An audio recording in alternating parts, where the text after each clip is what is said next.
All right, everyone. Welcome to Handshake and a Smile. My name is Matt Reeser, and I'm excited today to be joined with Todd Bridges.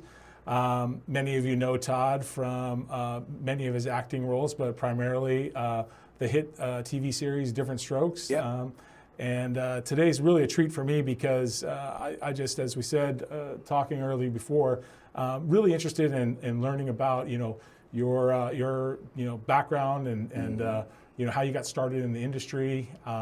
Learning about just the progression in your career and really tying it into that bit of old school, right? Like you and I are both the same generation. Oh yeah. And we're advancing so quickly as a world today, and Oh yeah. some of those lessons and things like that, tying that in. So again, thank you for joining us today. No problem. You got it. Excited to have you here. So first, I'd love to just, for the audience, have maybe a quick introduction about, how you got, started into the business. I got started in show business in 1972. Okay. I'm 61 now, so I started back, the very first show I ever did, first thing I did was a commercial. It was a Jell-O brand gelatin commercial. Okay. It's like, remember those Bill Cosby commercials? Yeah. Well, ours was not similar to that, but a little bit different. Right. And they would say, we're in San Francisco and Betty Bridges cooks Jell-O brand gelatin. And I'm like, yeah, can I have some, Mom? That was my first commercial I ever did. And that was back in the days when, wasn't no cell phones and stuff like that. Right. And then my next big job, I did a Streets of San Francisco. I had 2 lines on a TV show with Carl Malden and Michael Douglas called Streets of San Francisco. Yes. That was in the 70s too. Wow. now, leading up to that, what age were you in that? When I first started in show business, I was 5. Oh wow. Yeah. Okay. I knew what I wanted to do from the age of 5. I knew exactly what I wanted to do and where I wanted to go. That's awesome. And I asked my mom about it because my mom was going to acting classes and she was going to acting school, acting classes, and she went to school with Carl Weathers, who played Apollo Creed, Kevon Little, okay, who was in Blazing Saddles, yep. A bunch of actors she went to school with in San Francisco, and also I think Mark Singer, she also went to school with. Yeah, so she told me that once you get involved with something that you shouldn't quit, you should go it all the way. So I've been in show business all my life. So so you knew early at 5 years old. I knew at 5 years old. I used to watch Sanford and Son. Okay, great show. And I used to go, I want to be on, just like Red Fox. And what's interesting is, when I got Diff'rent Strokes, they owned Sanford and Son. The production company was called Tandem Productions. Okay. They owned Sanford and Son, so I got to meet Red Fox. I got to meet all my idols, which is great. I can imagine. Yeah. I mean, the length of time that you've been in show business, the amount of people that you've come across. Oh yeah. Has got to be, the list has got to be long. It is. Yeah. So, did acting just come natural to you, or did no, you have to work hard at it? Well, you have to work hard at acting, but by nature, I was a dramatic actor. Okay. And what I always tell people is, it's so easy for a dramatic actor to convert to comedy than it is for comedy to convert to dramatic acting. Okay. So if you want to do drama, man, you got to really be able to sink your teeth in roles and make people cry and stuff like that. Right. All the shows I did when I was young was like Little House, Roots, The Waltons, and all these dramatic shows that I just did. There's so many dramatic movie of the weeks that I did. So by the time I switched to comedy, it's easy. It's just timing. Right. That's all it is. Yeah. Well, I have no acting prowess at all. Like I don't. But I'm fascinated, because I love TV and I love film. Yeah.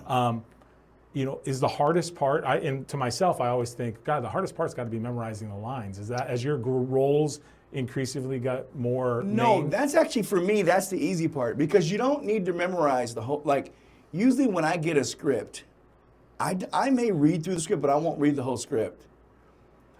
And because when you're doing a movie, you're just memorizing parts of it. Okay. The toughest part is when you have monologues. Okay. Or period pieces that have to be kept on, right on the period piece. You can't, waver with certain words that you wouldn't say, today, that you can't say in a period piece, that you wouldn't say in 1910 or 1930. Sure. Those are the toughest part, I think, for it. But as far as everything else, it's easy. I'm like, my brain does flash memory. Okay. So I can memorize it really fast and get it all down. But if you ask me 20 minutes later after we're done with the scene, no idea, not a clue. Did you have flexibility as the actor to be able to, like ad lib at times, or Well, is it not on Diff'rent Strokes? I did on Everybody Hates Chris. okay? But on Diff'rent Strokes, the problem with some writers sometimes they write where people don't talk, how they don't talk. Right. It's so weird. They'll say things you're like, people don't talk. You write like that, but no one talks like that. Right. You know, so we had to like straighten that out, and you get where you're comfortable on what you're saying and how you're saying it. Yeah. So when you landed Diff'rent Strokes, at that point, I mean that. You know, that ran for about 10 years. Correct? 8 years. 8 years. Okay. But I came from Fish before I did Diff'rent Strokes. Okay. I was on a show with Barney Miller. I did Barney Miller first. I remember And Barney then the producers of Barney Miller were like, "We want to get a show for you." And you know, you think they're blowing smoke over, but I'm like, "Oh, okay, whatever." So then they did, and it ended up with being me and Abe Fagoda. Okay. And the show was called Fish, and I played the lead kid. There were like 4 other kids, but I was the kid that Right. everyone followed. And most of my interactions were with Fish. And that show happened to get canceled because Abe Fagoda at the time wanted more money.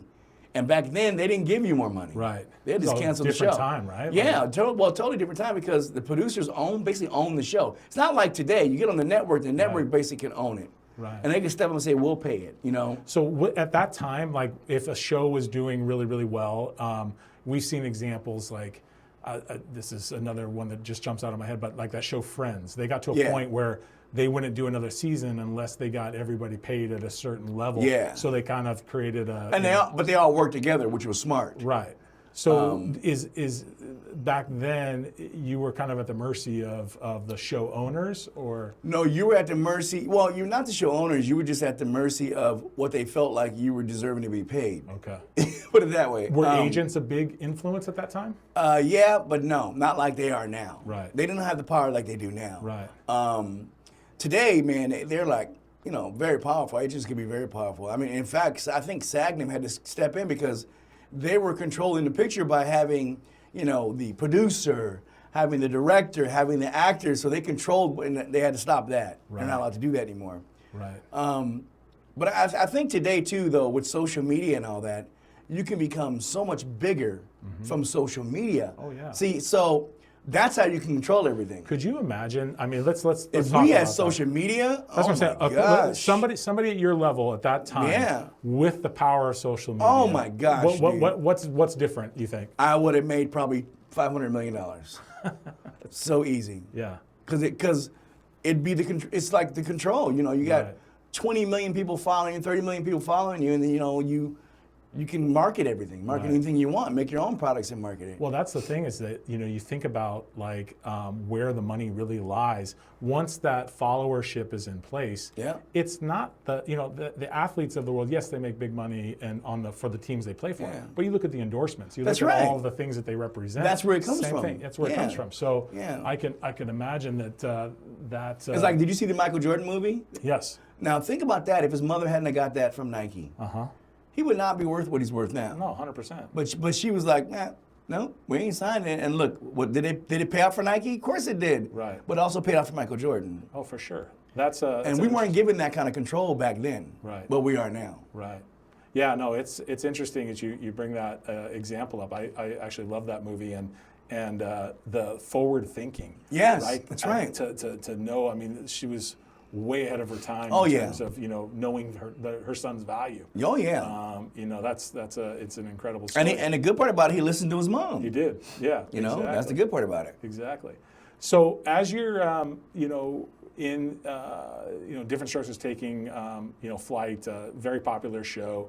You know, how was it like just managing kind of the external, you know, sides of Well, things? the thing for me though was it was a different time frame that I was going through. You know, we were still. What age were you when you were at? When the show first started, I was 12. Okay. So we were still dealing with a lot of things going on with minorities in America. We were Right. still, which we're just still dealing with now, but Sure. it's back then it was way different. Right. I moved to the San Fernando Valley in the early 70s. So I had a lot of issues just riding my bike around, you know. Right. Cops would pull me over and Right. slam me to the ground, take my bike, tell me I stole my bike, Right. you know, crazy stuff like that. So emotionally for a kid, I'm originally from San Francisco. So I didn't even know what racist was. Not being from San Francisco, Right. everyone got along. Right. Everybody was friends, you know what I mean? You just Yeah. didn't deal with that. Well, you there was a didn't big hear that. multicultural area too. Yeah, for sure. and the police were nice. The police officers, they say, okay, don't remember take it home and tell your mom. No, Right. no, that was more fearful than anything. Right. They're gonna take it for to your sure. mom. You're Absolutely. dead. You know what I mean? That's when we live by the laws of coming home when the streetlights come on. That's right. That's Exactly. right. You got to run home. You're like, oh my gosh. You were dead if the Exactly. streetlights came all the way on. Exactly. Yeah. No So doubt. it was a different ball game. But I think as far as like, if we could have ran, oh my gosh, social media and because you didn't really know if a girl lived 5 blocks away unless you met her somewhere. Sure. Like now, social media, you can say, oh, they lived right down there. You can see Down where to they the live. tenth of a mile. That's right. 3.7 miles That's away. right. Yep. That's right. Yeah. Yeah. That's interesting. So as after Diff'rent Strokes and playing that role, the show ultimately winds up. Does it cancel or what happened? What kind of was the craziest part about that is that the show should have went on for 11 or 12 years, maybe for 13 years. Really? Yeah, it was a top 10 show when we got canceled. Right. It was that Gary Coleman's people drove the networks insane, asking for too much. Really? And it's interesting because I ran into one of the presidents of the network at the time. I ran into him and I said, why'd you guys cancel the show? And he explained it to me and he said, man, we would have let you guys go 13, 14 years. We'd gave you a grace period. We go, because you guys saved NBC. And he goes, but we couldn't handle his parents, his people, So, and what happened was they canceled the show. NBC did, and ABC's like, why would you cancel a top 10 show? They picked it up, and then they were like, okay, we know why you canceled this now. Right, they figured it out. Yeah, and they end up canceling it too. Yeah. So at that point, when the show's canceled, what directionally, like, are you kind of scrambling for work at that time? No, or, I wasn't scrambling for work, but emotionally, I was scrambling for something to do because I was mentally not in a good place. Right. And I tanked down for a while. Went spiraling out of control. Luckily, thank God and my mom that I was able to find my way back. Even today, I'm 34 years, going on 35 years sobriety. So yeah, congratulations. yeah, That's thank awesome. you. So it was great to be able to come back from all that. Thank goodness I had a great mom. Right. That was the strength behind me being able to come back. And then after that, I ended up on a TV show called Everybody Hates Chris. I ended up on that show, and that World's Dumbest also. Okay. Yeah, I did those shows. I did World's Dumbest for 13 years, and Everybody Hates Chris for 6 years. Okay. Or 5 years, yeah. I want to go back to what you said about, thank God for your mom and that, we talk about like just lessons from our generation and they continue on today. Yeah. But, that family life, having that support, having, being taught the right way, being, having a foundation. Do you find that that was really like kind of the critical mass of keeping you, motivated going forward, especially as you said you had to slip and fall and, moving out of that into... I think for me, it's learning like how our parents looked at us and talked to us that way. Right. The only thing is though, we had no references to look at. Right. You know what I mean? Like, it's not like today you can go on YouTube, tell your kid, oh, you want to do drugs? Let me show you what's going to happen to you. You can go on YouTube and show them all kinds of stuff. This is how you're going to look like. This is what you're going to end up, So there were no, your parents tell you, don't do drugs. Why not? Because we said not to. Right. That's all there really was back then. That's it. And we also know we come from a generation that kids are to be seen and not heard too. Sure, that's true. Come from that generation also. Right. So what I've learned is my parents, my mom, what made me so strong was her resilient to never give up, and that taught me how to never give up. Right. To fight for everything and keep pushing until it positions to where you want it to be. No, absolutely. Couldn't agree more. I mean, I feel like.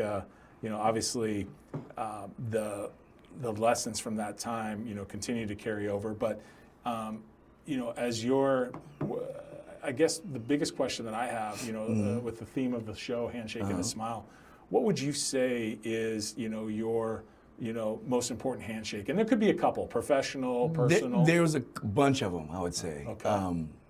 One of them was Sammy Davis Jr. Oh, wow. Okay. Yeah. I learned a lot from him.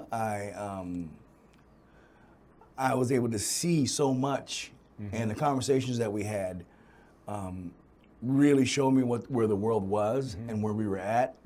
Another one would be Muhammad Ali. Wow. He was my idol. I got to meet him and talk with him, and him, same thing, talking to him about what he was dealing with and going through. I would say another one was Conrad Bain, the father on our show. Yeah. He was such a great guy, and he, you know, that he really took me in emotionally, you know, to help me, support me, and because he saw everything that I was going through.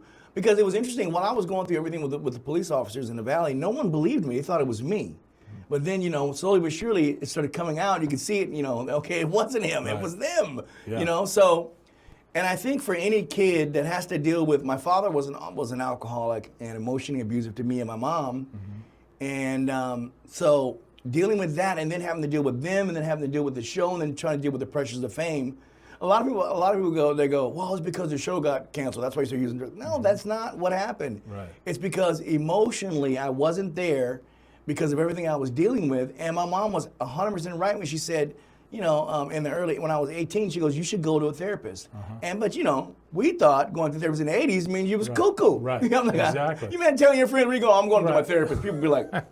It's certainly not as accepted as it is today. Yeah, of course, sure. But the reality is, you know, mental health is a significant concern, and it's as important as physical health. That's exactly right. That's exactly right. You know, I'm glad that today, you know, it's more, you know, mainstream and Yeah. it's socially acceptable. That's right.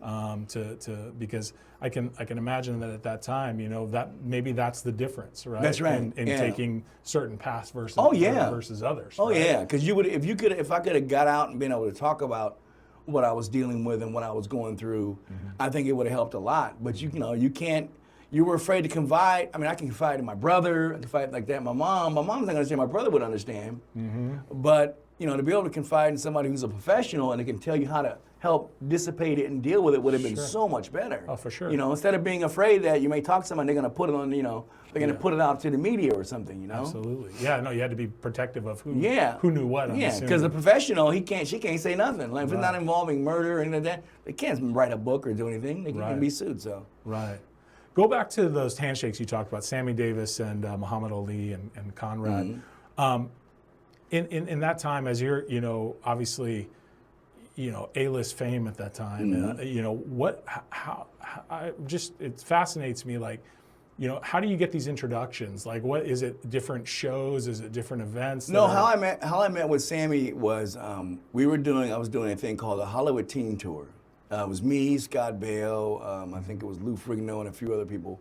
We're going on the weekends. We stop when we're done with our show. We leave on Friday night on a midnight flight, take it into some town and we do amusement parks. We sing and dance at amusement parks. Okay. So it'd be like me, Scott Bale, and I'll sing in front of like 50,000 girls at all these amusement parks. Right. And we do the show, you know, and then we were in a town. I don't remember where we were. And Sammy Davis Jr. was in that town, and he was in the same hotel. He goes, I want to meet Todd Bridges. So, and of course, everyone else, Scott Bell, was like, we gotta go with you, man. You know? Yeah. So I go and met with him, and then I ended up getting his number, and he invited us to all of his barbecues. So through him, I would have some great talks with him. I got to meet Bing Crosby, Frank Sinatra. Wow. I got to meet all those big guys, you know, Burt Reynolds, Don DeLuise, all those guys through him. Sure. And he was just expressing to me, you know, how, you know, he enjoyed my art, how good I was at what I was doing. So that was very emotional for me, and it helped me stand me in certain positions.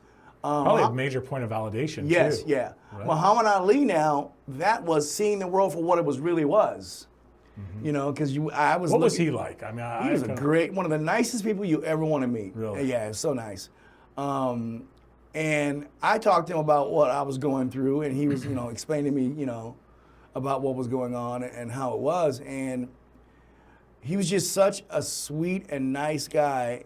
But yet he still had, like, what I know, he still had fast hands. You know, he was still quick. Oh, yeah. You know what I mean? It's like, sure. man, you know? Yeah. And he, you know, and they don't even go through wars like they went through back then. They don't do that anymore, you know? But he went through battles and wars, you know? Yeah. But he's great, man. And just Conrad was more or less helping me navigate the ruthless of the business, you know, and emotionally how to deal with stuff and go which direction, you know. And so he was there for you after the show as well? Yes, yeah. Conrad was always there for me during the show and then after the show. And especially we had a lot to deal with when it came to Gary's people. That was the biggest thing. That was the toughest part for the show to navigate anyway, you know. And then later on, as we saw, Gary sued his parents because all his people and his parents stole a bunch of money from him. So. How was your relationship with Gary? Like, it was great the first 3 years, then it got soured for a little while because his parents soured it, and then it got great again the last 5 years of his life. We were very close again. We talked a lot and did things together and that kind of stuff. So the parents were really controlling of. Oh yeah, everything. they kept him away from everybody, and because they were and agents I'm sure were recommending because they were ripping him off. They didn't want anybody to really see what was going on. Right. He was supposed to have made $18 million during the show, and he only ended up with $700,000. Really? Yeah. Wow. And they sold his residuals too, which is really weird. Wow. I still make off the show. I mean, it's been like 40 years, and I still make every quarter. I probably make $4,000 or $5,000 off that show. Okay. Come on, you can't beat that. Yeah, no. Sure, that's 40 years old. Yeah. Right? Absolutely. I know it's funny. I just watched recently. I watched the Michael Jackson movie. That was good. Came Yeah. out. And some of the things that you're talking about kind of reference the way Joe was with Michael. You know what I mean? And do you ever meet Michael Jackson? I dated Janet for a bunch of years, so wow. I was very close to them. Okay. Yeah. That's why I knew that that he wasn't involved in all that crap. I kept telling people he's nothing to do with it. I'm like, don't think you see the way it is. That's how it was. Right. That's not the truth. And then now we find out that all of it, he was trying to save those kids from that dang island. That's what we're finding out now. He was trying to keep kids off Epstein's island. Yes. Yeah. There you go. It's crazy how you can connect the dots looking back. Oh yeah. At the time. Yeah. You know what I mean? And you bring up a really good point. Like it almost seems like there's a world within a world. Like you're in the epicenter of that community of actors and celebrities and whatnot, and the people on the outside that are watching from afar through media or through whatever medium, they don't know anything. Right? No. Like, I mean, the stories that come out seem to be so far from what's actually happening. Did that pose a problem, like, to justify some of maybe the decisions that you made versus, what the world saw? Like, well, the thing about it was, for me, I was just a kid growing up, trying to navigate myself as a teenage boy through life. Right. But they just destroyed me every chance they got. And then when I got in, I was in recovery, trying to be, get in recovery and live your life personally and do what you got to do, and they're just eating you alive. Doesn't help with you it doesn't help you at all. Right. No, it's so you have to learn. You learn to in this business to not care anymore. It's like I ain't even gonna read it anymore. I don't care what they say about me. I ain't even gonna read it because I don't care. Right. And once you learn that you don't care and you're gonna live your best life for you, I don't see. It's like I've learned that I don't care what anybody thinks about me. It's about what I think about me. Absolutely. And once you really, really learn that and really understand that, it changes everything. Changes the dynamics of everything. What point in your life do you think that lesson was really learned by you? Like, what was after some? I would say it was 30 when I got sober. When I first got sober. Right. 34 years ago, because it's so interesting. They'll say, like they call us the worst names. Like they'll go, "Oh, you're a has-been." It's like, what? So, are you calling an old football player a has-been? Right. No. Right. We did it during our college years and our pro years. That's right. And now we're kind of scaling back because we're older and we're scaling back. Right. When you've been in the business since most of these actors have not been in the business since they're 5 years old. Right. Most of them haven't. You know what I mean? No, of course. Most of them are starting in their 20s and 30s. So. And everybody has a shelf life. Right, no that's matter right. what you're doing. That's whether right. You're an actor, you're an athlete. Everything you're has a businessman. shelf life. It just does. Yeah, exactly. But I'm still what's great about it is I'm still able to make great money off my profession. And without hardly working. And then I'm looking forward to next year I'm taking all my retirements next year. That's great. I want to be able to travel and do things, and just do whatever I want to do when I feel like doing it. Right. No, absolutely.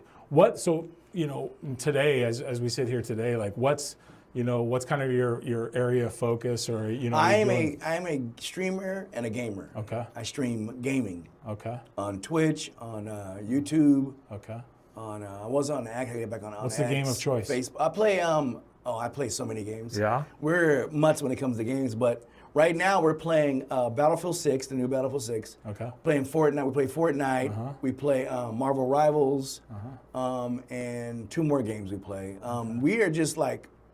We're gamers, and everyone I play with are in their 30s, just about. Okay. I'm like the oldest person, I think, in our group. Right. Me and another friend of mine named Victor. And gaming is, you want to go back to our day, like I remember when the Atari came out. Man, and yeah. the Commodore 64, right? Like we were like, oh, this is great. You know, Super Mario Brothers we used to play. Pitfall was my game. Right? I love Pitfall. Okay, I showed my son, this was years ago, I said Berserk, remember Berserk? Berserk, Okay, yep. I showed my son, I go, yeah, this is the greatest game of all time. I'm like, he's like, that is so boring, it's not even 3D. I'm like, what? Yeah. Like, I didn't really know. We had Pong. I remember playing Pong, man. That was a big game for a long time. Space Invaders. Yep. Yeah. Oh, yeah. And they were just, like you said, 3D. We didn't even know what that was. No, exactly. I think the first time I learned about 3D was going to the movies and watching Jaws in 3D. Yeah, yeah. Wait, have you seen the way the new 3D glasses are? No. Oh my gosh, we went to see Spider-Man, the new Spider-Man, Okay. and went to the theater. It's 280. Is that the one where they're on the sides? Screen X, yeah. Oh, yeah. Okay. Man, they put you in 3D glass. You're like, they're comfortable now. Right. They don't have those different color framing. None of that's in there anymore. Right. And you watch and you're like, oh my God, just like wearing shades inside is all it's like. Yeah. But it's amazing that what they have done with technology. Yeah, it's awesome. I mean, I actually hear my son, he plays a lot too. And you know, the cool part, like, the ability to be able to play with people anywhere in the world. Oh yeah, right? With the headsets. Well, that's what I love. Okay. Everyone that I play with live in Canada. Okay. One lives in Japan. So we get our timing right. We all play together different times a day. So. Oh, okay. Yeah. That's really cool. So a little network there that. Oh yeah. And I'm Big sure there's a lot of network. shit talking. Oh my gosh, yeah. Well, my channel is over 18. You got to be 18 and over to even get in because it's. Yeah. We talk about some of the most disgusting, some of the things people say, you're like, I can't believe I just said that. That's funny. No, that's, you're doing that today. You said retirement's eligibility is next year? Yeah. That's awesome. Yeah, I'm taking my retirement and then I'm going to travel around everywhere. That's great. I'm going to hang out in places for like months at a time. Okay. What's the first on the list? Where do you want to go? First on the list is Japan. Okay. Yeah. I want to stay in Japan a couple of months. Yeah. And then move from there on to somewhere else. Right. Are you doing anything active right now in terms of any I just finished a movie last year. Oh, okay. Yeah, it's called Tokens. Okay. Oh, was that last year or this year? It was this year. Okay. February. No. Okay. Yeah, May of this year. Okay. It was May of this year. Okay. Well, that wasn't that long ago. Yeah. It feels to me like it was way back there. Right. And I was at work for 3 weeks, shot it in Utah. And it's a really good movie. It's I'm going back to my roots, which is drama. Okay. When's that come out? Not until next year. Next year? Okay. Yeah. All right. And then I got some other projects lined up, but we're trying to get the funding to do not a reboot, but a continuation of Diff'rent Strokes. So. Oh wow. Yeah. How cool would that be? Well, we want to make it needs to be a family show. Right. And that's what we're trying to do. I think that today, there's so many shows on TV, but they're not family shows. The stuff they talk about, the jokes they say, you can't let your kids sit in front of that and watch that, you know. Right. Yeah. You know, parents got to really supervise what their kids are watching now, because some of it can be really bad. Well, not just on the TV, but like you talk about some of the stuff like, I was just reading an article the other day about some of the embedded messaging in like YouTube and stuff like that. The kid thinks they're watching some cartoon. That's right. And then there's some crazy, like luring person on the other end of that. You know? Well, and that's the thing. But I think that if you train your kids, like I taught my son, I was like, man, if something feels uncomfortable, you call me right away. Right. Don't waste any time. And then on the flip side of that, I always tell parents, if my kids spend at your house, you better treat them right. If something goes wrong, you're going to pay for it. That's right. No, I love to hear that because I think that, our world today, when we look at some of those old school, like you said earlier in the show, it's hard to be a parent. It's work. It's work. It's not just, you just can't just sit there and put a fucking iPad in their hand and be like, okay, we're good. Yep. I just had an experience. We were on vacation. This is no bullshit. We were in Hawaii and we had a table, adult table, and we were a table next to like 20 or 25 people. And they had the kids, all little kids from probably 8 down on one side of the table and the parents over there.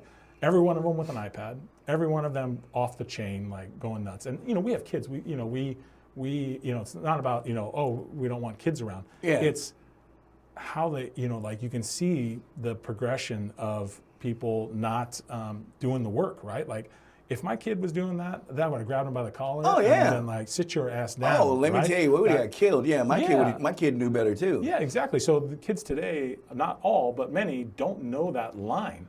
And I'm glad to hear that what you're saying. Like you've established, that foundation with your kids. Yeah.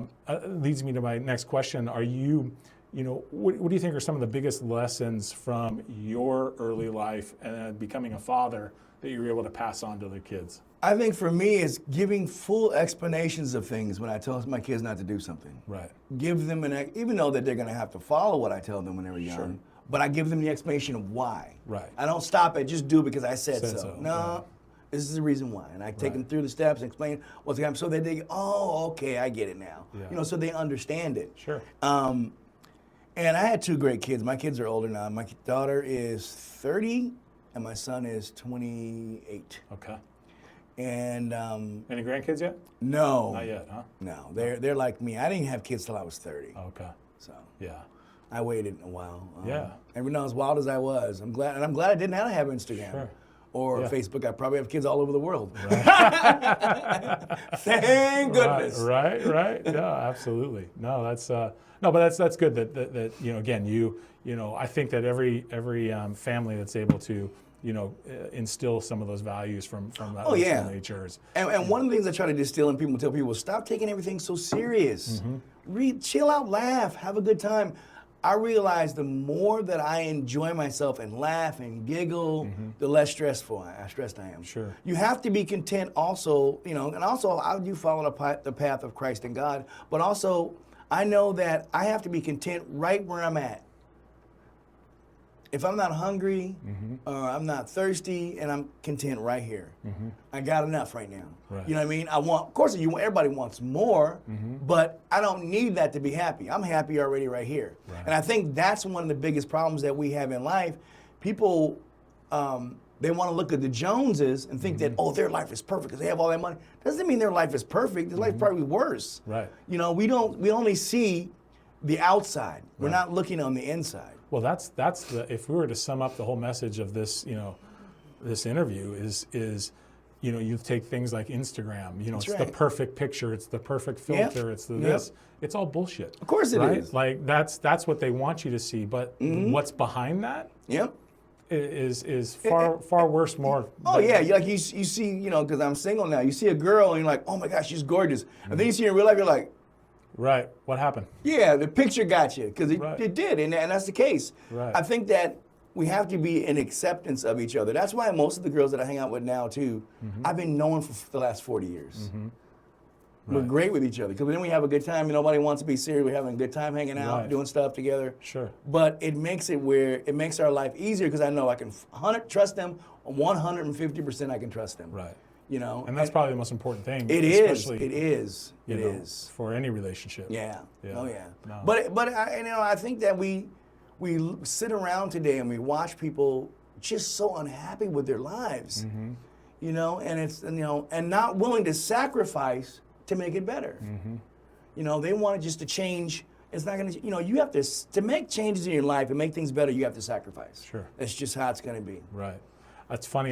You're bringing up some old stories. I watch these. You may see them as well. These TikTok reels or Instagram reels, and it kind of goes back. You see those ones that are kind of retro, back to like the 80s, the 70s, and they'll say like, Christmas 1985. Oh, yeah. You know what I mean? It'll show you what the houses look like, Yeah. and the way that the family interacted and engaged. Yeah. And part of me is like, I'd love to go back for a night or two. You know what I Yeah. mean? Like, Oh, this, yeah. not just to see family that's no longer here, but also, just those times where, what's the biggest thing you miss from your childhood, early adult life we don't have today or is advanced? Is there anything that stands out that you miss?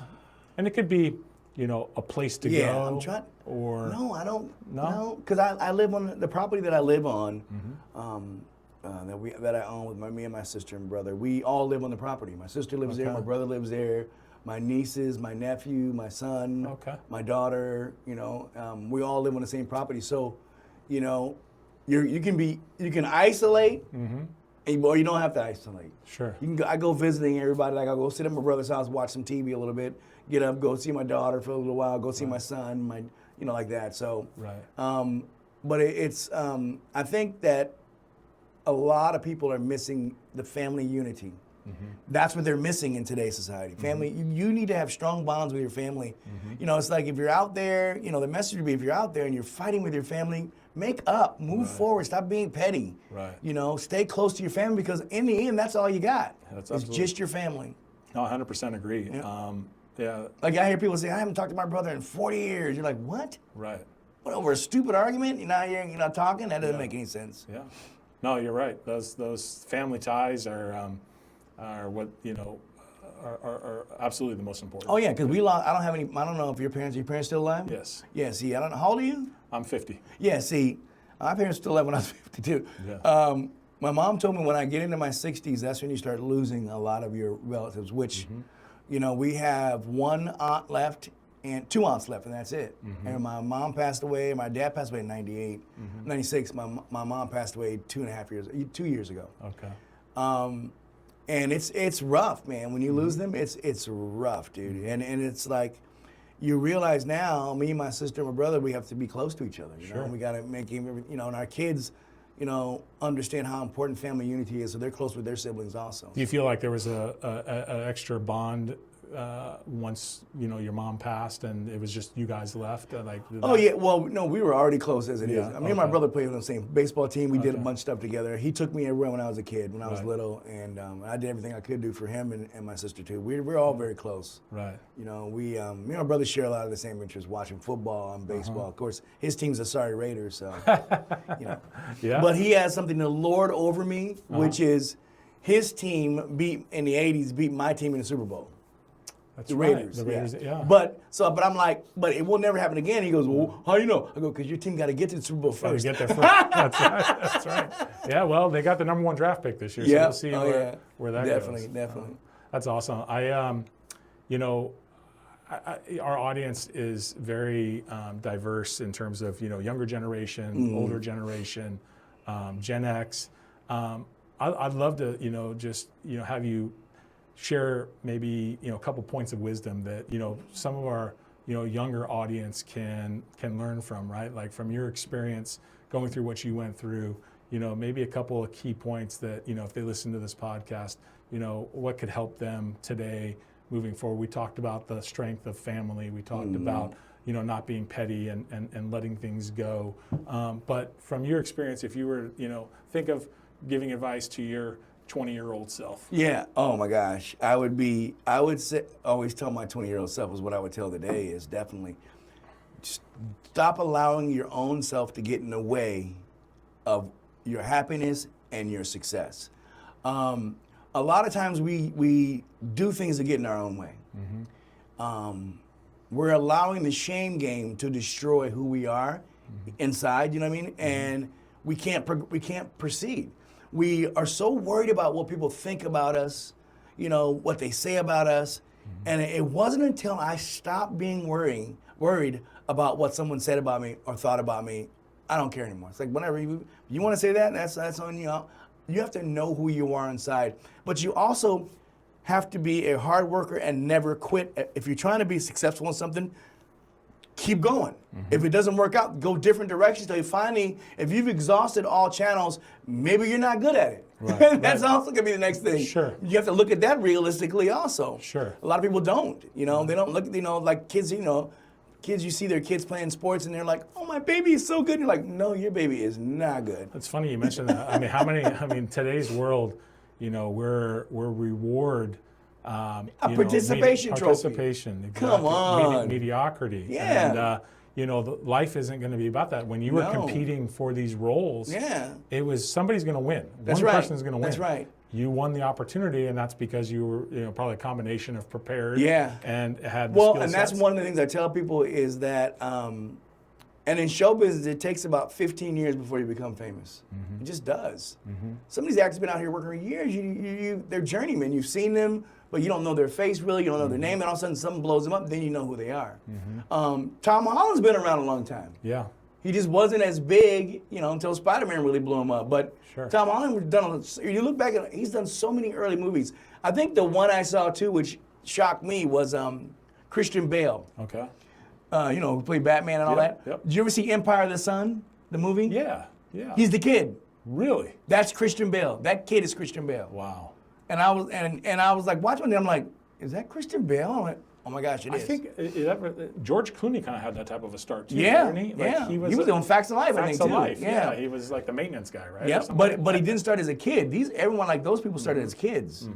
But I think one of the things that we have to learn, that I would tell myself, is when you're moving forward to do something, also stop allowing all the outside voices to deter you from your path. Because, you'll have people say, oh, you're never going to make it in that. Oh, and blah, blah, blah. But that's how they are. It doesn't mean I'm not going to make it. I'm going to keep going until I get to where I want to get to. Yeah. Ultimately, it's just like, people don't understand is like what makes successful businessmen. It's those people who've had all them failed businesses. Right. They- 100%. then they find the business that works and they're Right. gone. They take off. Exactly. But they don't realize behind them is like 100 things that didn't work out. And I like, for me, it's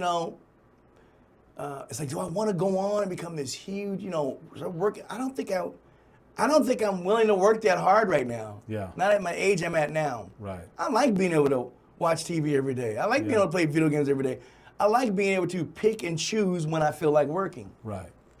I Becoming enjoy. the CEO of your life. Yeah, I'm enjoying it. I really am. And I watch these people who are hustling and always on the move. And it's like, man, that's exhausting. And I would tell myself just to slow down, take it slow. Yeah. Choose the right path. Take advice. If I'm walking down the street and someone says, hey man, don't go down that road, man. I saw a lion down there. I ain't gotta believe him, but I ain't gonna take chances. But I just go in the middle. Right. No, it makes sense. No, Yeah. absolutely. So on that, it sounds to me like you're really, really content where you're at right now. Oh, yeah. Excited for the future of retirement. Yeah. Also, as opportunities come up, you're evaluating them. Yeah. But it's really cool to get a chance to sit down with you and hear a little bit about your story. It's a great book. I'd like to share with the audience. Get a chance, a great read here. Killing Willis is the title of the book, available on Amazon and all the other outlets. Now I'll tell you something interesting. You know the reason why it's called Killing Willis? Tell me. Okay. It's because what I didn't realize at the time growing up was Willis is not me, but it's still a part of me. Right. Okay, it's like if you watch like the Spider-Man, the new Spider-Man, I don't want to break people's things, but that's what that's about. He's Spider-Man and Peter Parker, but not realizing you're both. Right. And it's okay, and it's okay to be both. Your identity was Willis. Yes, but it's okay. My identity is Todd Bridges. Right. I just play Willis. Right. And that's still a part of me. And I think that I was so busy trying to just destroy that I didn't want to be that character. I didn't want to be that that I missed who it was because it's a part of me. So trying to destroy Willis is essentially trying to destroy myself. Right. So I had to come to grips with that. I'm sure as the fans, they don't know any better, right? No, they know exactly. you as Willis. You don't get an opportunity to sit down and meet Todd Bridges and what is Todd Bridges all about, but they know the character. And so that's typically, with fame comes that responsibility for people. That's all they know. So, but I can see from your perspective, it's like, I want to be Todd Bridges. Yeah. And how do I manage both? Yes. Right? How do I manage? And that's when you finally learn to manage all the characters that you played on both of them, then you can manage your life. And that's what I've been able to do successfully for 35 years. So. Well, and especially, as that role, you had, a key phrase that was said all the time. Oh, yeah. So I'm sure everybody, every time they saw you. And then everything that I've gone through is like what people don't realize how much I've actually gone through. Right. Until you read there, you're like, oh my gosh, most people would be dead by the time they've gone through as much as I've gone through. But thank goodness God was on my side. You know, now I'm on my side with God, and my mom was on my side, and they prayed a lot for me, and my brother and sister. Yeah. And I'm glad my kids never had to see me like that. So that's a blessing. Yeah. And I think it's a great segue into just understanding who you are and understanding what's most important. Like you said, I want to bring back, and I think as I listen to this. I think that there's a lot of things from our generation that helped you be able to win the battle, right? Win the battle of managing both Todd and Willis. Yeah. Winning the battle with overcoming adversity. Yeah. Which you did. The testament to 35 years sober. That's incredible. and the person that you are today for your kids and for your family. Yeah. That's what it's all about, right? It sure is. At the end of the It sure day, is. it's going to be our legacy that we leave That's for the people that we love the most. That's exactly right. And And you can always tell, your legacy when you're with your kids, and you're looking at them, you're like, man, I got some really good, really nice, and everybody, your kids are so nice, and it's because it is a reflection of us. Yeah. My kids are respectful, nice, and fun, and Yeah. they crack me up. My kids do crack me up. It's the best compliment we can give as That's right. fathers. I mean, Yeah. honestly, I told this story before, but like I remember when our kids would you remember going into like parent-teacher conference to see how your kids are doing, and they would say, oh, he's getting a B in this or a C in this or an A in that. I was like, I don't care about the letter grades. Tell me about their character. That's Tell right. me about their integrity. That's right. Are they respectful? Do they That's right. treat people right? Because that to my mind is the measuring stick. It is. You can learn everything else in life. Yep. And I told my kids, man, keep your friends. Yeah. Keep your friends you've had that are good friends. If they're terrible, push them aside. If they're not, keep them in your circle, because like me, I'm friends with people that I've been knowing, all my life just about. Yeah. I got still 3 friends I've been knowing. I didn't know once since I was 12. My brothers all my life. My sister all my life. So, but it's good to keep people around, man, and keep you grounded and keep you. Well, I remember learning. My grandfather told me a long time ago. He said, Matt, you're going to have 5 true friends in your life, or less. Like you can count them on a hand. And I go, well, I have a lot of friends. What do you mean? He goes, no, I mean ones that would take a bullet for you. Yeah. And I've got 3 right now that I could say. That's how I do too. Or that, you know what I mean? And it's crazy. But, tons of friends and acquaintances. That's right. But when the right. shit hits the fan and when That's things right. are real, who's there? Who's going to be by your side to help pull you back up? 100%. That's right. Yeah, for sure. Yeah. Well, Todd, I want to say thank you for taking man. the time out to join us today. Definitely. For our audience, please tune in to Handshake and a Smile. As I always say, keep your handshakes firm. That's keep right. your smiles genuine and That's your right. word even stronger. That's Thanks exactly for showing right. up. Appreciate it, Todd. Definitely. Thank you. All Appreciate right. it. Thank you so much. Yes, yeah, and your word is the best thing. 100%. That's without your word, man. No, definitely. I hate a person that's not a person of their word. Drives me the most. Hey, everyone. Thanks for watching. If you like what you saw today, please like, comment, and share with friends. If you haven't done so already, please subscribe and hit the bell icon so you never miss an episode. Stay tuned for many more great episodes ahead. You can find all of our socials and more content in our profile description. We look forward to bringing you great content ahead with awesome guests and great experience.